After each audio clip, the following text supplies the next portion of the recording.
মা আমাকে সকাল সকাল এতগুলো লুচি, আলুর তরকারি, মিষ্টি খেতে দিয়েছে।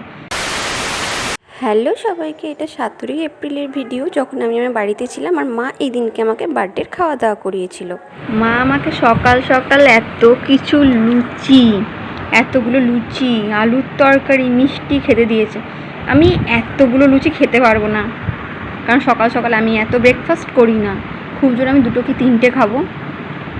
মা সাজিয়ে গুছিয়ে দিয়েছে। কালকে যেহেতু বার্থডেটা সেইভাবে নিয়ম পালন করা হয়নি, মা আজকে করছে। আমার বার্থডে মোটামুটি প্রত্যেক বছর। চুলটুলের অবস্থা দেখতে পাচ্ছ, ইগনোর মাই ফেস, কারণ আমি শুয়েছিলাম।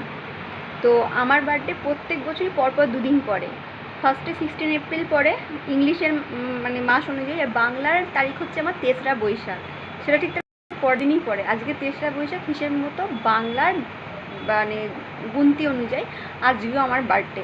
তো কালকে যেহেতু ফ্রেন্ড পালন করেছে, আজকে করছে মাই প্রত্যেক বছর মানে 16 এপ্রিলটা করে। কালকে যেহেতু খুব বিজি শিডিউল ছিল, আগের ব্লগে দেখেছো তোমরা, অলরেডি পোস্ট হয়ে গেছে। তো খুব বিজি শিডিউল ছিল, অঙ্কুশের সাঁতার, স্কুল সব ছিল, আমি শ্বশুরবাড়িতে ছিলাম। তো মা ডেকেছিল, আমি আসতে পারিনি, কারণ ওর সুইমিং আছে, এই আছে, কারণ এখানে এসে আবার যাওয়াটা একটু হ্যাট্রিক হয়ে যাবে আবার আনা। সেই কারণে আমার ফ্রেন্ড ডেকেছে, আমি ওখানে ডাইরেক্ট চলে গেছিলাম, অঙ্কুশকে মানিয়ে চলে এসেছে। তো আজকে আমি এখানেই আছি, থার্সডে যেতে নেই, তো কালকে যাবো, ওই জন্য মা এত কিছু মানে অ্যারেঞ্জমেন্ট করে।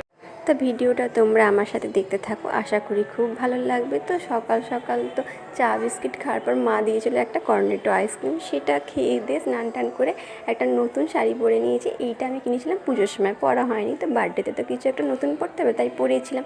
পয়লা বৈশাখে এবার নতুন সেরকম কিছুই পরিনি। তো মা দিয়েছিল ঠান্ডা ঠান্ডা তরমুজের শরবত, আর আমি এই শাড়িটা পরে আমি সাজুগুজু করে একটু রিলস বানাচ্ছিলাম। তো আমার রিলস দেখতে তোমরা কীরকম পছন্দ করছো অবশ্যই জানিও, অলরেডি পোস্ট হয়ে গেছে সেটা।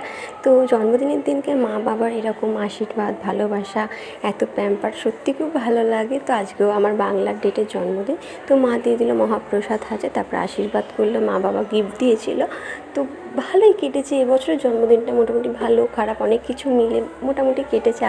আগের দিন বান্ধবী তো সেলিব্রেট করেছে, সেই সমস্ত তোমরা ভিডিও অলরেডি দেখে নিয়েছো। তারপরে মা প্রচুর খাবার দাবার করেছিল, ভাত, ডাল, 5 রকম ভাজা, পনির, ডিম, মাছ, চাটনি, দই, পায়েস, মিষ্টি। তো আমার পছন্দ অনুযায়ী করেছিল। আর রান্নাগুলো আমার প্রচণ্ড ফেভারিট লেগেছে, কিন্তু আমি এত কিছু খেতে পারিনি।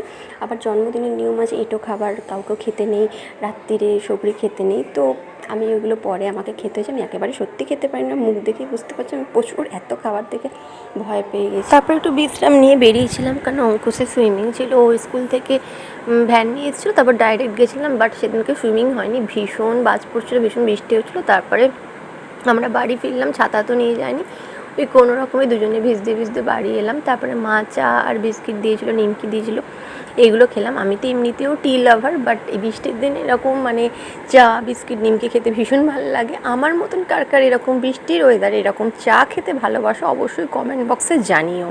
তারপরে রাত্রে তো সবজি খেতে নেই, মা এরকম পরোটা, পনির আর মিষ্টি দিয়েছিল।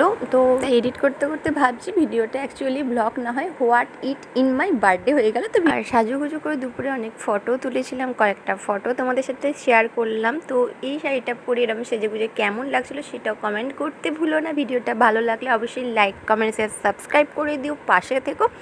নেক্সট ভিডিওতে আবার দেখা হবে, টাটা।